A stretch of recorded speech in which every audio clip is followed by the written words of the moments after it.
morning, everybody. I'm really delighted to be here. What my family likes to say about me is that I'm quite happy to talk about things I don't know anything about.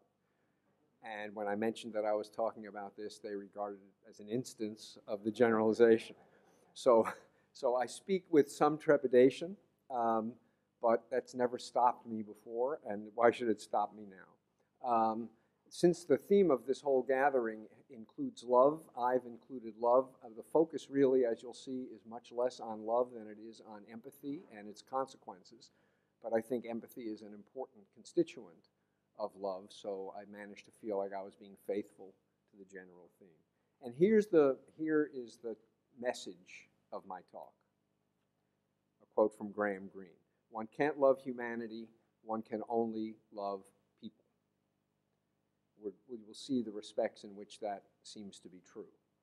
A less eloquent but similarly themed quotation from Rousseau, with all their ethics, men would never have been anything but monsters if nature had not given them pity and support of reason. It carries us without reflection to the aid of those whom we see suffer. In the state of nature, it takes the place of laws, morals, and virtue, with the advantage that no one is tempted to disobey its gentle voice. Although it may behoove Socrates and minds of his stamp to acquire virtue through reason, the human race would have perished long ago if its preservation had depended only on the reasonings of its members. So this is a defense, an eloquent defense of emotion and more particularly empathy in the service of collective welfare. And this, if you like, is a kind of plaint about the limits of empathy with respect to the pursuit of human welfare. And what I'm going to try to do is talk about the balance between what's good and what's bad about empathy. So the general plan is a little bit of a discussion of what I regard as sort of the most interesting psychological account of love, just so that I can locate empathy. Then a little bit about empathy and its power to engage action. And then a lot on the limits of empathy as a dominant engine of moral judgment and moral action. And a suggestion that, imperfect as it is, we can't do without empathy. That it's a key component of wise judgment, and more importantly, a key component of actually exercising wise judgment in the world and doing something. And then a few concluding thoughts about the implications of empathy and for taking people as they are rather than as we wish they were for justice. So that's the plan. All of this in 45 minutes. The theory of love that I have found most interesting was generated by a psychologist named Robert Sternberg almost 30 years ago. And this is a sort of graphical representation of his theory. Love, he says, has three components. One of them is passion, one of them is intimacy, and one of them is commitment. So you can imagine this triangle, the three vertices of the triangle are the three constituents of love. Not all love relations contain all of these three constituents, and even love relations that do contain all three of these constituents don't necessarily contain them in equal measure. Consummate love is the appropriate balance of these three constituents. Infatuation is passion. That's the lower left vertex. It's passion without either intimacy or commitment. This is frat party love, you might say. Empty love, which is the right vertex, is commitment without passion or intimacy. This, I guess, is Hollywood love. You know, you're completely committed to somebody just as soon as you learn what their name is. And intimacy is the sort of thing that you see by itself is the sort of thing that you see in very close, well, no, I shouldn't say that. Companionate love is the combination of intimacy and commitment, but no passion. So very close friends are intimate. They know, I'll unpack that in a second. They know one another extraordinarily well. They're committed to one another, even when they stop enjoying spending time with one another, alas. But there's an absence of passion. So he tries in this triangle and with these three dimensions to capture every imaginable loving relation among adults. I don't think this really captures relations between parents and children especially well, but I do think it maps the terrain pretty well when it comes to relations among adults. These three components have a time course, a characteristic time course that looks like this. Passion, which is the one that people, especially undergraduates, are most interested in. Passion rises very dramatically, and then it falls equally dramatically. And when I tell my students that, look, this is life, they refuse to accept it. So, you know, you can't keep your hands off one another, and then all of a sudden you can keep your hands off one another, and then you need a king-size bed, and then maybe you need a California king-size bed. We all know how that plays out. So passion goes up, up, up, up, up, and then comes precipitously down. Intimacy, on the other hand, starts out very low. You can't have an intimate relation with someone else unless you know that other person. It takes time to get to know that other person. And intimacy grows with time. And similarly, commitment, because to some degree commitment depends upon intimacy. Unless you know the other person very well, it's hard to see what sense it makes to be committed to that other person. What's interesting about intimacy, it's not captured in this graph, is that it's really quite insightful, is that there's overt evidence of intimacy, and then if people know each other well enough, intimacy can go underground. So imagine a married couple. People have been married for 40 years. They get up in the morning, they come down to breakfast, they're each drinking their coffee, they're each reading different sections of the newspaper. A third party looks at this scene and says, oh, why are they still together? There's nothing left in this relationship. And that could be true. Overtly, nothing is going on. Covertly, there may be an arched eyebrow, there may be a sigh. The better you get to know the other person, the less you need actually to express what's going on inside you overtly. People become exquisitely sensitive to cues that are provided by their partners. So it's hard to tell just by looking at a couple that seems to be ignoring each other whether intimacy has left their relationship or whether it is so exquisitely fine-tuned that they basically are talking to each other in their own private language, which is kind of interesting. So this is his story about love, and he has a lot to say about what makes relationships break. Often what makes relationships break is that our expectations about these three vertices and the time course of the strength of these three dimensions aren't matched by reality. We end up thinking there's something wrong with the relationship, and we look to get out of it or to establish a different relationship that has these constituents in the magnitude that we want. So I think of these three components, the one that's most closely related to empathy is intimacy. Intimacy, knowing the other person very well, means that you have a desire to promote the welfare of the other person, that you have a high regard for the other person, that there is mutual understanding, that, in other words, perspective taking, the ability to take the perspective of the other person, that you are willing to share your possessions with the other person and also your thoughts and your feelings, even if covertly, and that you are inclined, eager, willing to give and receive emotional support. And these characteristics of intimacy overlap substantially, I think, with the characteristics of empathy. There's been a lot of research done by psychologists on empathy, on what it is, on how it develops, what its constituents are, and what role it plays in how we act in the world. I'm not going to review all of that. I will say that most accounts of empathy seem to divide it into two major components. One of them is cognitive, and the other is emotional, affective. The cognitive component is the ability to take the perspective of another person, to see the world as that person sees the world. The emotional component is the ability to understand and even to feel what the other person is feeling. There are lovely studies of toddlers imperfectly empathetic toddlers. My favorite phenomenon in this connection is a study of, I guess, 2 or 3-year-olds in a daycare setting, and one kid in the class gets really upset and starts to cry, and another extremely empathetic classmate walks over to that child, takes the child's hand, and tries to comfort the child. So how does this kid try to comfort the child? Takes the child and walks the child over to its mother. Not the unhappy child's mother, but the helping child's mother. And you can just see the wheels turning. When I'm feeling like shit, what makes me feel better? A hug from my mother. What's going to make Johnny feel better? A hug from my mother.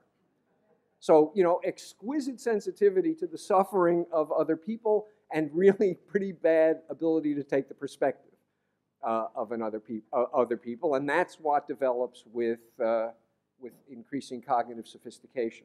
So, a lot of people believe that a reasonably simple one-sentence moral code for conduct is the golden rule. It's not a bad code for conduct. Do unto others as you would have them do unto you. It is strikingly inadequate as far as empathy is concerned. Notice, do unto others as you would have them do unto you. What that says is pretend that other people want what you want. That other people need what you need. That's entirely egocentric. If you're empathic and trying to live out some version of the golden rule, some people call it the platinum rule, the rule you try to follow is do unto others as they would have you do unto them. And that's much, much harder rule to try to follow, because you can't begin to answer the question, what would they have me do unto them, without really deeply understanding what they are, what they care about, what their circumstances are at the moment. And it's not about you, is the bottom line here. And really empathic people, successfully empathic people, are asking themselves that question and not the golden rule question when they're trying to decide what to do to help people who seem to be suffering. So historically, when people have thought about the role of empathy in judgment and action, at least recent historically, the last 300 years, empathy has kind of gotten a bad rap. There has been a presumption, largely driven in my amateur reading of the history of philosophy by Enlightenment thought, that emotion in general is the enemy of reason. Emotion clouds reason. Emotion gets in the way of our making our best judgment. And in an ideal world, people will use reason to make judgments and suppress in as calm, cool, and dispassionate a way as possible. You want to stamp emotional contributions to decisions out. This is still embodied in current practices. There's research that's been done on medical students, measuring their empathy. And when do you suppose in the course of medical training, medical students have the most empathy? Right before their first day of medical school. It goes straight downhill from there, and I'm quite convinced this is deliberate, not accidental, because what the people training them think they have to do is drill the empathy out of them, because empathic doctors will make bad decisions. Cool, rational, dispassionate experts in physiology and pathology will make good decisions. All empathy can do is screw you up. On the other hand, Adam Smith said in his better of his 2 famous books, The Theory of Moral Sentiments, though our brother is upon the rack, as long as we ourselves are at our ease, our senses will never inform us of what he suffers. So this is an argument that you just won't get up off your ass unless you feel something of the suffering of the other person. And more recently, Antonio Damasio, quite renowned neurologist, has demonstrated in people who have brain injuries that basically shut down the connection between affective systems and cognitive systems, that they're perfectly capable of understanding what's going on in their worlds and completely incapable of acting. Any decision, no matter how trivial, seems unmakeable to people in the absence of a connection between affect and reason. which suggests that this Enlightenment notion that reason is that emotion is the enemy of reason is maybe bad psychology. And a guy named Daniel Batson, who has spent his career studying empathy in connection specifically with altruism, generated what has come to be known as the empathy-altruism hypothesis, which is that empathy is essentially a necessary condition for altruism. He has a lovely study known as the Good Samaritan study. I'm telling you about these studies because since most of you are philosophers, I assume that you don't remember Psych 1 or you never took it. You have these divinity students who are about to give a lecture on the parable of the Good Samaritan in another building. And you send them off to give this lecture. And en route, they encounter a homeless, bedraggled, and clearly desperate man who is an experimental Confederate. And the question is, do they stop and help? And the answer is, it depends. If they think they have plenty of time before the lecture, they stop and help. If they think they're late for the lecture, they walk right by the guy.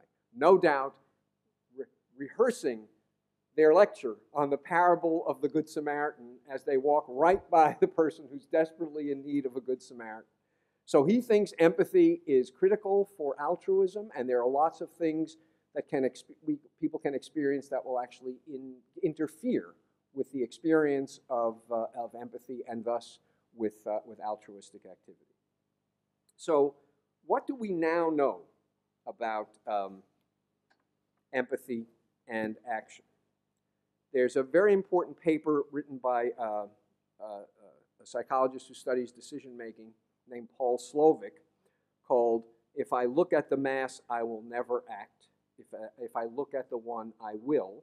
The title of the paper comes from a very famous remark that Mother Teresa made. And the point was that empathy energizes action, but not everything that ought to promote empathy does. And in particular, evidence of mass suffering, mass starvation, mass affliction with disease is remarkably ineffective at triggering empathy, and the result is that it's remarkably ineffective at triggering action.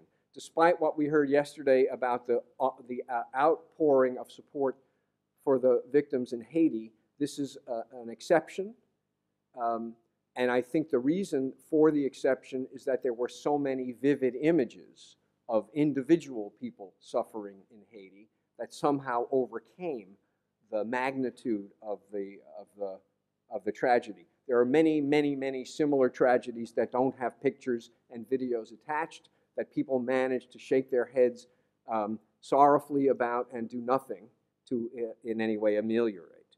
And the question is, Slovic wants to know, why does this happen? Why is it that intellectually we understand that this is a moral and human tragedy, and yet this understanding doesn't energize us to act in some way.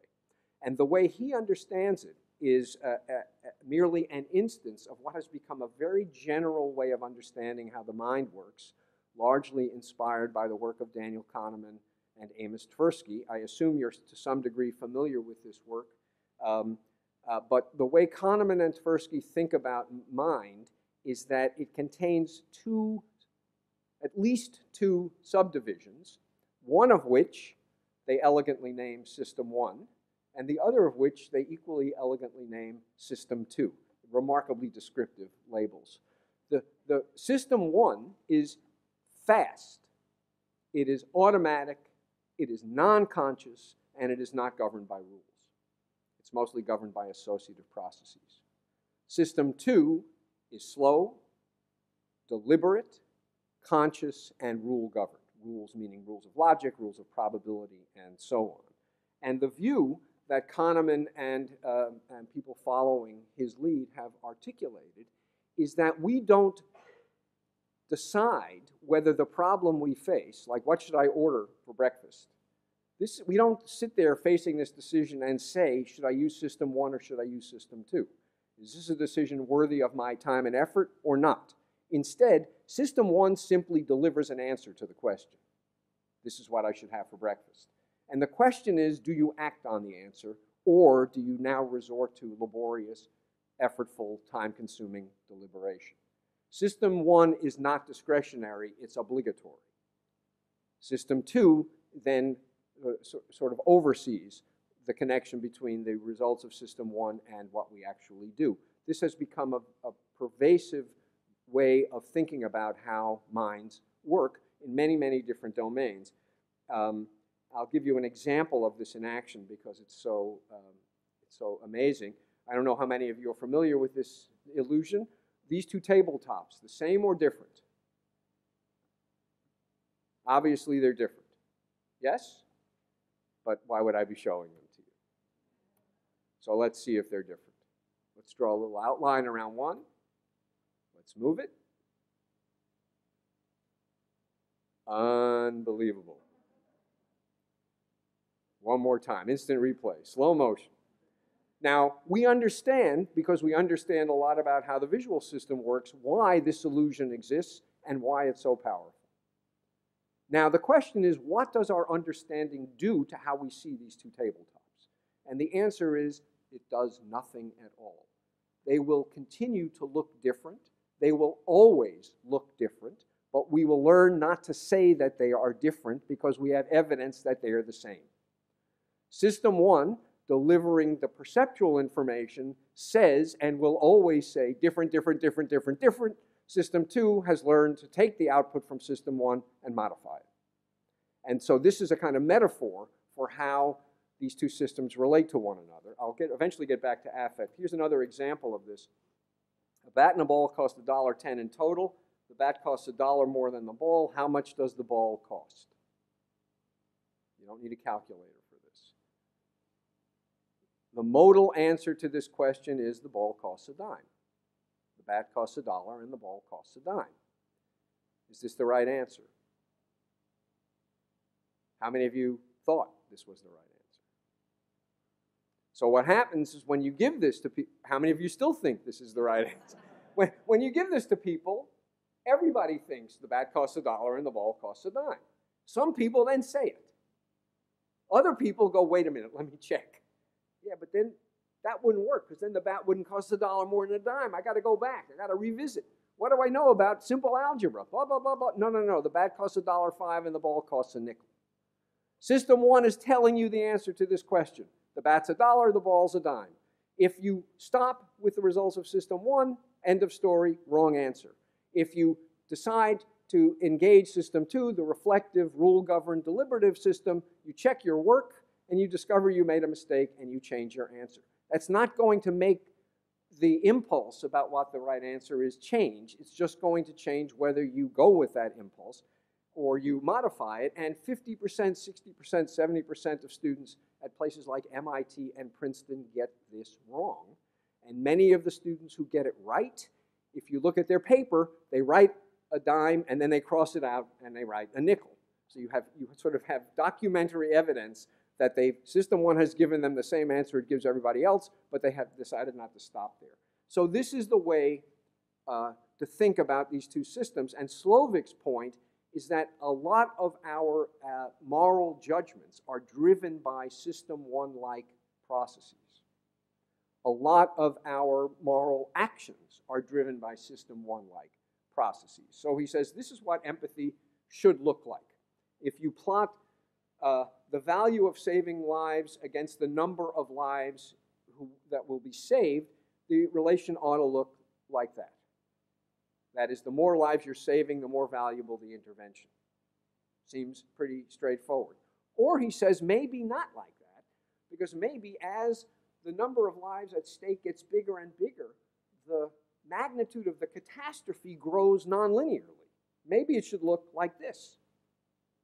So as the number of vulnerable people increases, it's much worse on a prorated basis than it is if the number of potential victims is small.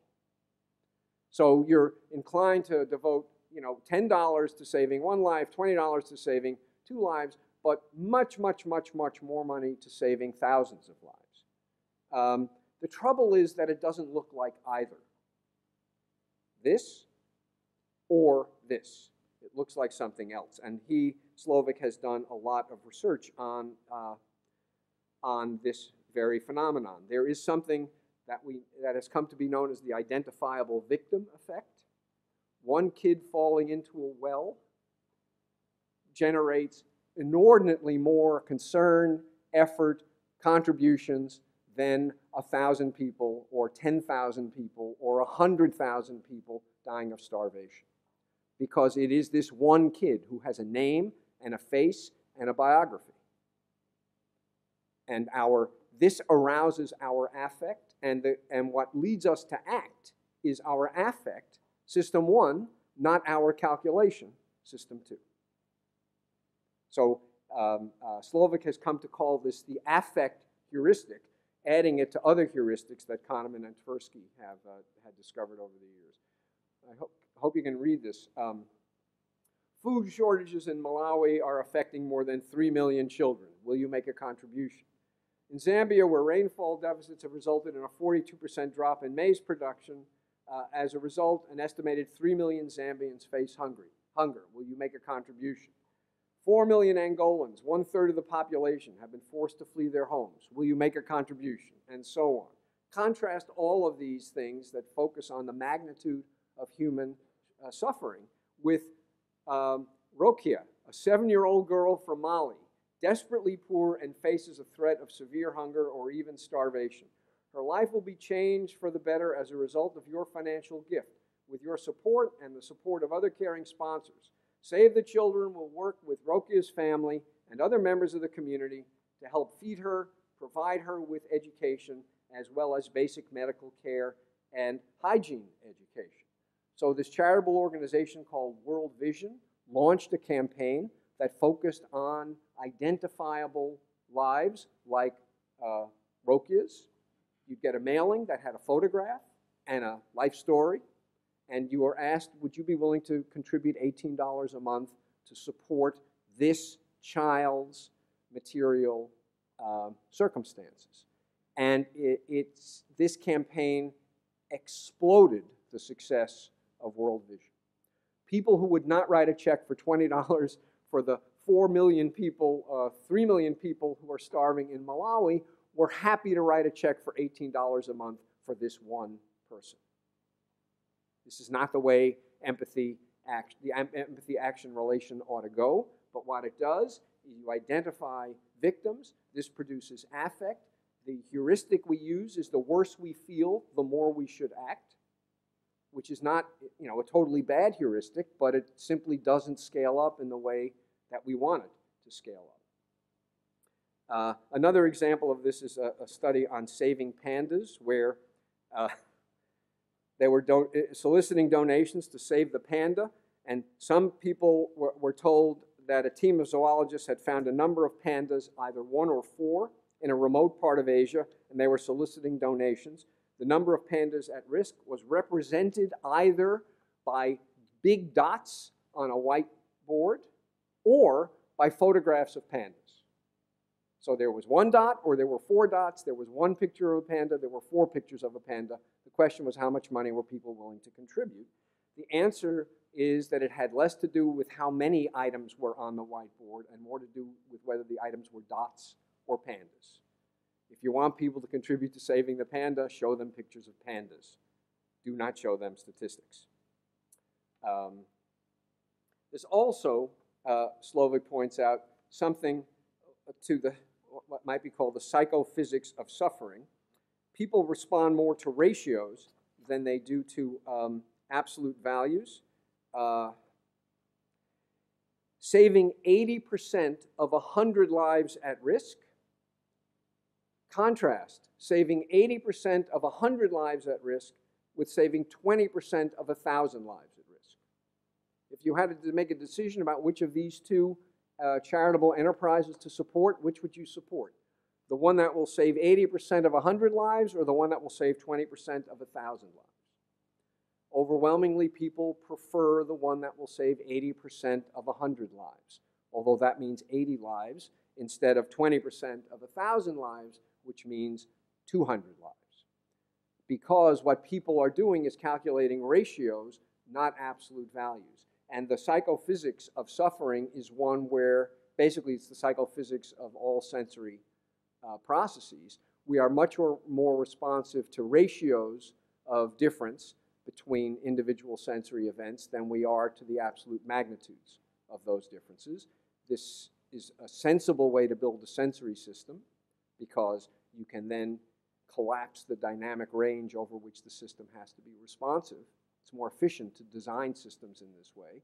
It miscarries when you're trying to make decisions about when to get involved and to what degree to get involved in the suffering of others. Okay. So what the psychophysics of suffering does is it leads us to a curve that looks like this. The value of saving lives as a function of the number of lives to be saved, instead of being linear, instead of being positively accelerating, is negatively accelerating. And this also captures what is sometimes referred to as psychic numbing. There's so much suffering out there, one more suffering instance just doesn't cross the threshold and get us to notice the difference. Okay. We see other evidence of this kind of thing. So in one study that Slovik did, he asks people how much support they would, their magnitude of their support for a program that would save traffic safety program that would save 150 lives. That's the bar on the left. So the average support is about 10. Other people are asked how much they would support a traffic safety program that would save 98% of 150 lives. That's the second bar. 85%. That's the third bar. 90% the fourth. 85% the fifth. The thing to notice is that all of the bars to the right of the initial one, fewer lives are being saved, more support for these programs that save fewer lives. And the reason is that you say to yourself, is 150 lives a good number of lives to save? And how do you assess that? I don't know how to assess that. Compared to what? 150 out of how many? 98% of vulnerable lives a good number of lives to save? Yeah, damn, that's good. That's an efficient intervention. I'm all for saving 98% of the lives. So the consequence is you save fewer people, but you have more confidence that your intervention is actually going to be effective, which again, this is the way System 1 operates. It's not the way we want our actual, I don't think it's the way we want our actions in the world to be governed. Identifiable life, Rokia, versus statistical life. And here's the interesting thing. Suppose you describe Rokia, as I did, and then add a couple of sentences about the statistics. How many kids are living in poverty just like Rokia? When you add the statistics to the narrative about the individual kid, you decrease people's willingness to participate. So it's not, you can't make up for the compellingness, the non-scalability of compelling individual narratives by adding statistics. When you add statistics, you decrease the impact of the compelling individual narrative. Indeed, you get more contributions to save one victim than you, an unidentifiable victim, than you do to save 8. And here's an extraordinary thing. You describe Rokia to some people. You describe Musa to some people. And you describe both of them to some people. So now there's no statistical information. It's just one case or two cases. And people give more to either individual case than they do to when they see the two cases together. So psychic numbing, which is how this is often described, suggests that a curve relating the value of life saving and the number of lives saved that looks something like this. The more people are vulnerable, the less impactful it is on our affective system. The less impactful it is in our affective system, the less likely we are to do anything to try to alleviate the suffering. So I think this is our best understanding of how empathy actually works psychologically. And what it suggests is that empathy is an extremely imperfect guide to action because of its terrible scalability. So this is bad news. It doesn't scale. It is innumerate. Stalin is reported to have said, I don't know if this is true, 1 death is a tragedy, 1 million deaths is a statistic. So if you want to get away with murder, the lesson is make sure you murder a lot of people. It's non-rational. It's fundamentally non-rational. John Barron and Ilana Ridov did a study where a company made a defective vaccine that caused the death of a child. Some people in the study are told that a stiff fine would get the company to improve safety. Others were told that a stiff fine would put the company out of business, therefore ending the supply of the vaccine. And they were asked to judge whether the company should be given a stiff fine and how stiff the fine should be. The striking result is that it didn't matter which of these two stories people were told. The story that said it will spur the company to greater safety, the story that said the company would be driven out of business. Either way, the fines that were recommended by participants in the study were essentially identical, which means that people are basically asking themselves this question: how pissed off am I? They're translating the answer they get to that question into some numerical scale, and then they're administering the result of that translation without regard to consequences. It doesn't matter if thousands of kids will die from the lack of vaccine because you've put this company out of business. They have to be punished for their transgression. The other, so lack of scalability is one problem with empathy. The other problem with it is that it's remarkably partial. Partial not meaning incomplete, partial meaning focused selectively on certain sets of people, in particular people who are like us. And unless everyone in the world is like us, that means that if your aim in being active in the world is to do something to alleviate the suffering of those who suffer, and not just the suffering of those who are like you who suffer, empathy is going to be a bad device for energizing action.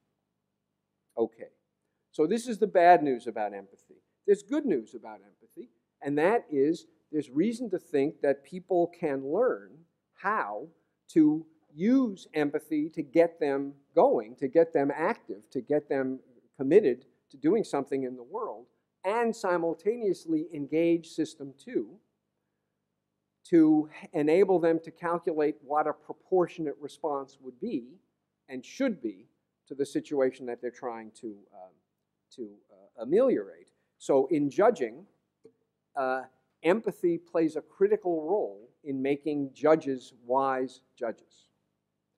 There are, I don't know how many of you remember this, but when Sonia Sotomayor was nominated to be a Supreme Court Justice, one of the, perhaps the most damaging argument against her being confirmed was a speech that she had given several years before, talking about the importance of having women on the bench and the importance especially of having Latina women on the bench, where she focused on how important it was for judges to have empathy for both victims and perpetrators.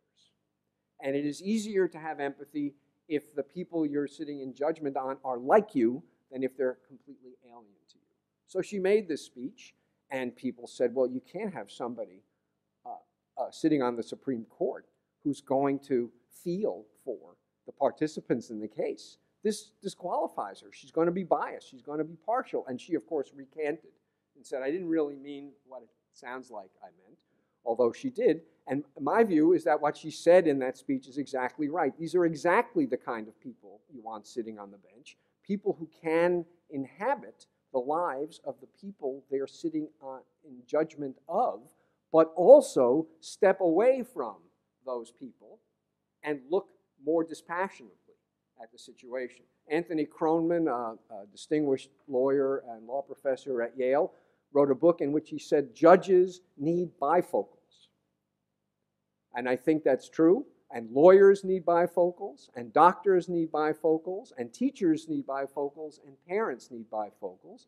Bifocals that allow us sometimes to focus down on the needs of the particular person we're interacting with, and that allow us also to take the view from afar and ask dispassionately what would be in the best interest of anyone in circumstances like the circumstances that this person is in. And wise judges, doctors, lawyers, and teachers are people who move back and forth between the imperfect results that empathy give us and the imperfect results that rational calculation give us, and find the balance that's appropriate for the situation. So that's the good news, that I think this is trainable, not that you can train empathy to scale up, but that you can train people not simply to act on the basis of what System 1 tells them. You can train people to take the results of System 1 and then think about those results and ask how they should be acted upon. In the small, empathy is critical, even if in the large it can miscarry. So I'll wrap up. What should we do about empathy and love and justice? Peter Singer notwithstanding, I think we have to take people as they are and not pretend that people are capable, without extraordinary effort, of expanding the circle, ever expanding the circle, so that eventually it is inclusive of all sentient life. Without empathy, rational judgments may occur, but action won't occur. With empathy, action will occur, but it won't always be rational and it won't always be just. And the challenge that we face is combining two essential ingredients for producing both action and just action by the same person at the same time. Thanks.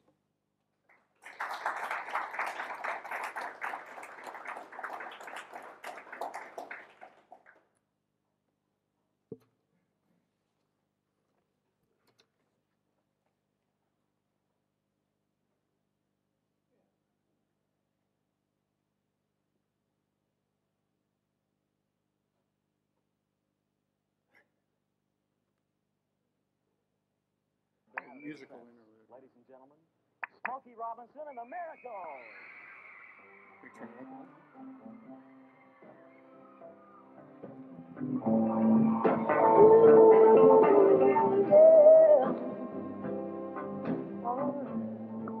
Well, now, I don't like you, but I love you. Seems that I'm always thinking of you. Though you treat me badly, I can't help but to love you madly. You really got a hold on me. Oh, you really got a hold on me. Really got a hold, baby. I love you, and all I want you to do is just hold me, hold me, hold me, hold me. Okay, we'll stop there. It would be better if you listened to Smokey Robinson for 20 minutes than for me talking. But since I'm on the agenda, it's better that you hear a little bit of Smokey Robinson. I'll return to the sentiments expressed in that song in a little bit. And they're relevant to what we wanted to say. That I want to thank Barry for a very enlightening talk. And I don't know. I took away that there's at least 2 cheers for the Enlightenment and for System 2. But not all bad. But I'm going to say less about the empathy stuff and more about the components of love that he presented to us via Sternberg's theory of love is captured on this slide. I want to, I thought that remarking on various of these components, even though what I have to say about them, I don't think necessarily conflicts with anything that Barry was holding, pulls together a few questions that came up last night and also will be important for us to think about. And so these are just a series of observations loosely connected, by no means a systematic argument. First, let me begin with a quote by Robert Adams, who wrote a paper called Pure Love. And in that article, he said, quote, "It is an abuse of the word love to say that one loves a person or, any other object if one does not care non-instrumentally about one's relation to the object." Let me say that once more. It's an abuse of the word love to say that one loves a person or any other object if one does not care about, instrumentally about, one's relation to that object. So here, there's two ideas that I want to touch on as I go along. The idea that love's objects include more than persons, and also the idea that love involves a concern about one's relation to the object, and therefore, in a certain sense, is self-regarding. Maybe that's not the best term to use, self-referring, self-implicating in some way. So, when my wife, if my wife, Sarah, says to me, "You love philosophy more than you love me," she wouldn't be saying anything sensible or making a sensible comparison. True or not? Unless love meant roughly the same thing. So love of this abstract discipline compared to love of person. So this suggests, since the remark seems on the face of it to make sense, that there is a generic notion of love that applies to non-persons, even though, as Susan said last night, it's personal. There's some sense in which all love is personal. Susan, I think, conceded, I don't know if it was how concessive or whether she would fully embrace this, but at least for the sake of argument, allowed that the conception of love should embrace not just be love of persons. So when she said the more generic notion is the notion of love as deeply caring, deeply and personally caring for an object for its own sake, something like that. So I want to come back to this idea of the personal relationship via some of the notions that Barry's introduced here.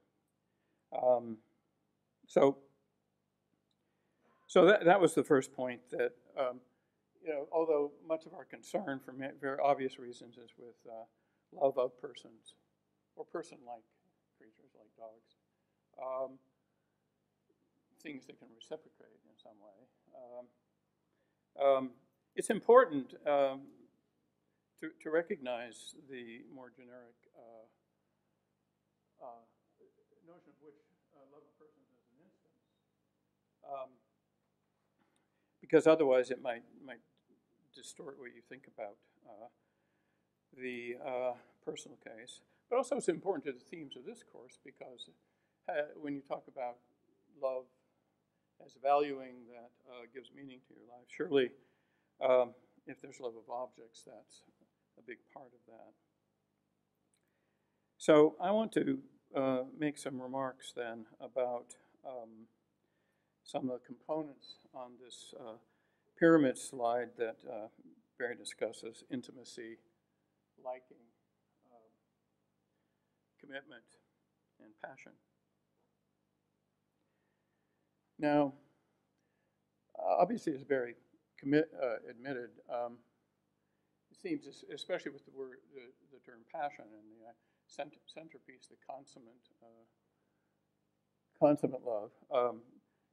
The picture there is a picture we have of a Western marriage, that has runs a certain course, and in which the parties become more intimate and less passionate for all kinds of reasons.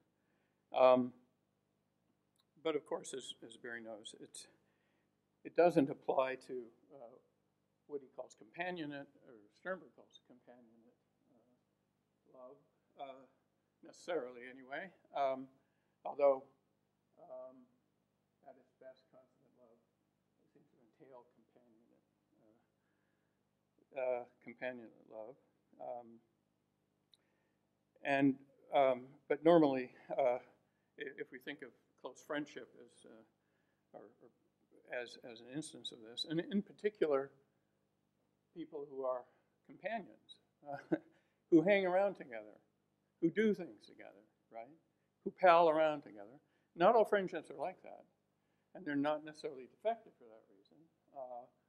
But there are people who are your pals, who you hang around with, or you like to travel with and spend your time with.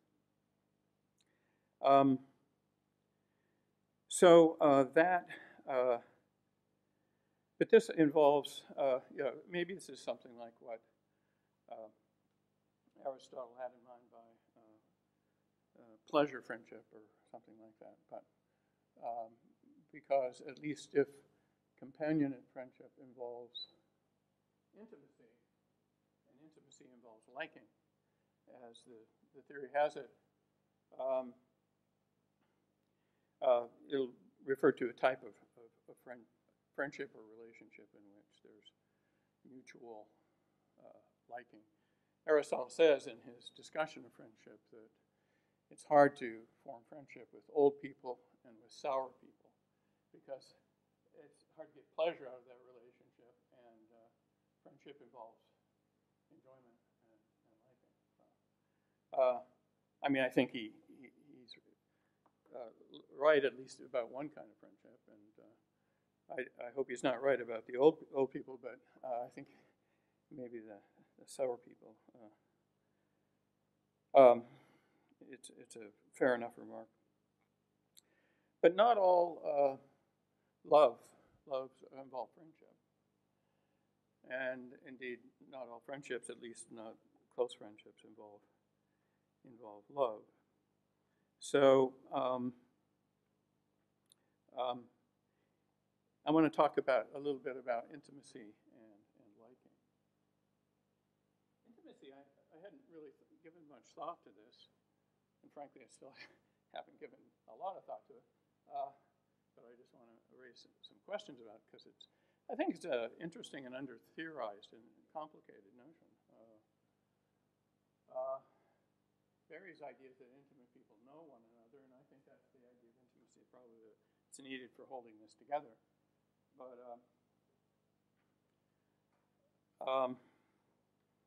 there's all kinds of. It seems to me there's all kinds of intimacy, and there's all dimensions of knowing one another. Think of the intimacy that's involved in romantic love. Think of the novel The Reader, with 30-year-old Hannah seduces 15-year-old Michael, and they have this passionate relationship for many months, and so in some obvious say that they were very intimate. They disclosed things to each other. In particular, they physically, disclosed things to each other, and they knew each other not just in the biblical sense, but they came to know something about what the other took pleasure in, and so on. But there's, as the book is about, they hardly knew anything of importance about each other, and in an important way. And so it would be fair to say they knew each other in some sense, but in some respects, in some dimensions, but not in others. So if you think of intimacy, maybe the most relevant idea here is one that involves self-disclosure, psychological closeness, or something like that. Lots of relationships we call intimate don't involve that. I mean, you can live intimately with someone, for example, a fellow soldiers for months without much self-disclosure and psychological intimacy. All of this is obvious, but I'm just pointing out that intimacy seems to me a complicated idea and what we want in wanting intimacy. And it's not clear how this applies, and this may not be, it's not an objection here or there. This may be one concept you leave behind when you go to the generic idea of love of non-personal objects, intimacy, though there might be certainly a kind of a counterpart to it. I'll return to that, I think. No, one thing I'm not sure, I agree with Barry when he said that intimacy involves high regard for other people. I'm not sure that it entails that by itself. I mean, it's not clear to me what it would be about intimacy, even if it means knowing each other really fully and disclosing to one another.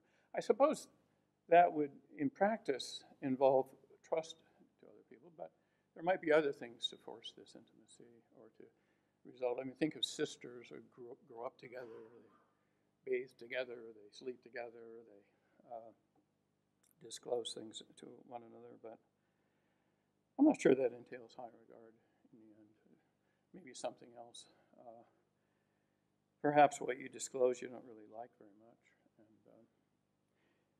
so all of this is by way of saying intimacy is an interesting idea that deserves more thought. Now, the relationship of intimacy to liking is also complicated. Maybe in general, it's hard to remain intimate if you don't like each other, unless you're in a forced situation of physical intimacy. You're not likely to maintain that unless you, in some ways, like each other. But we can certainly like each other, there's no doubt, that without being notably intimate, and perhaps liking disposes to intimacy, but I think it's a very loose connection. And I'm not sure that liking has the close relationship with love that is suggested by this pyramid. It certainly is a general matter. I mean, I'm not going to make anything out of the first lyric to Smokey Robinson's song. One should base your philosophy on pop songs, even if it's by Smokey Robinson. But you might think that it suggests something about human experience. On the other hand, you may say, well, actually, it proves the case because the whole song works by the surprising juxtaposition of this, I don't like you, but I love you, So it's as though these things that normally go together aren't present, so that makes you wonder whether he's speaking ironically. So it's hardly, I mean, that seems to me an interesting possibility. And it may be that liking in some way is the main route to love. And maybe it requires special explanation if you love someone and don't like them.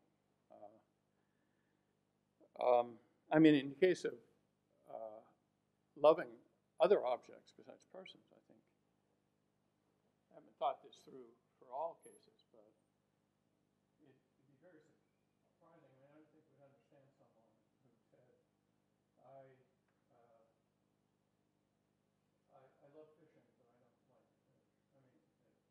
what would loving fishing mean in that case?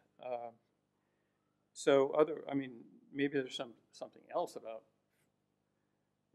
that is inadequately described there in the vicinity that he loves. I don't know, like putting on all the gear or something like that.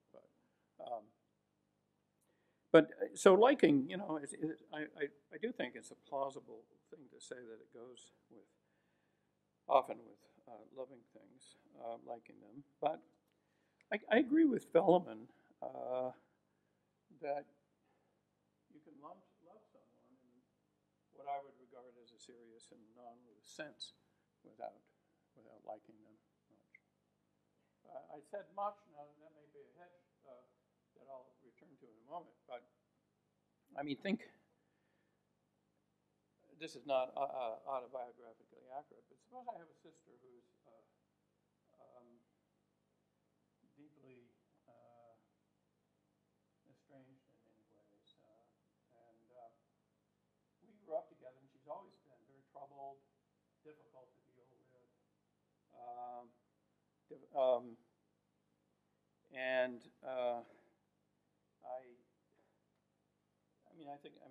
I care very much about her well-being. I try to support her in every way I can, but I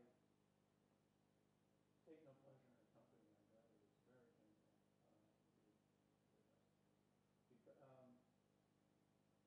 Now, I think here there's non-liking but loving, and there's a kind of explanation having to do with what it means to be a brother and sister, a history we have. Maybe she loves me for all of that. Right? Maybe she might show her love in different kinds of ways. Even though she doesn't like to be with me either. She might have a lot of money and send it to me when I'm in need or something like that.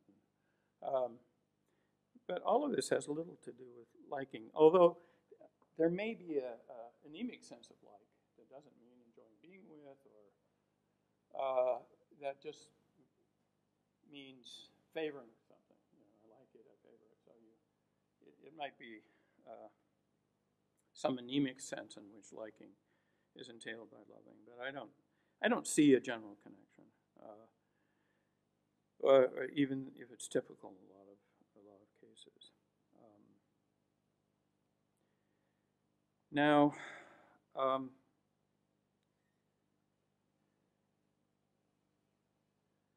want to conclude with just some remarks about, I think, some of the hardest concepts involved in this area. The connection between love and commitment and personal attachment. And these are things I wish I had a better handle on. And I don't really think I understand it very well. Susan speaks, very naturally and plausibly about personal attachments as distinguishing the kind of caring that's involved in loving from other kinds of genuine caring.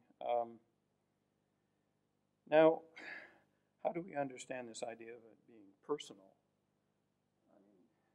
You can talk about identity, and Susan did, but I don't know, I never have been one who find that very helpful.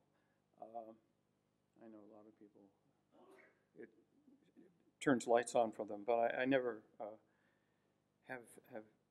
I want to go. I don't want to go beyond that. I can't see how helpful that is, and sometimes it doesn't seem quite right in any interesting sense. So, one thought is that if you love something, then if something damages it or impairs it or whatever that constitutes impairment, as the case may be, if it's a person or an object, or if you are severed from it in some way, you feel lost.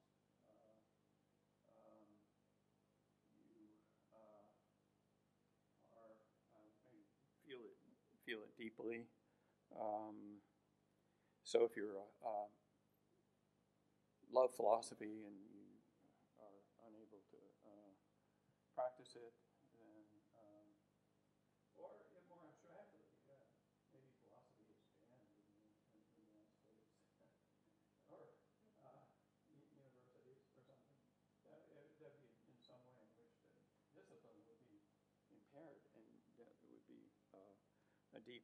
for a lover of philosophy, that would be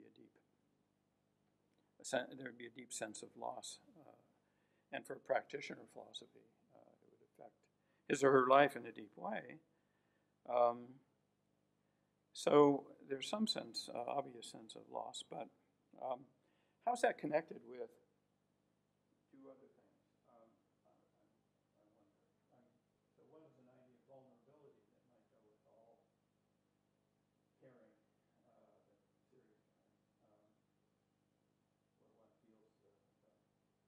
where one feels a sense of loss and vulnerability. But another sense is a sense in which is suggested by Adam's remark that I quoted at the beginning, that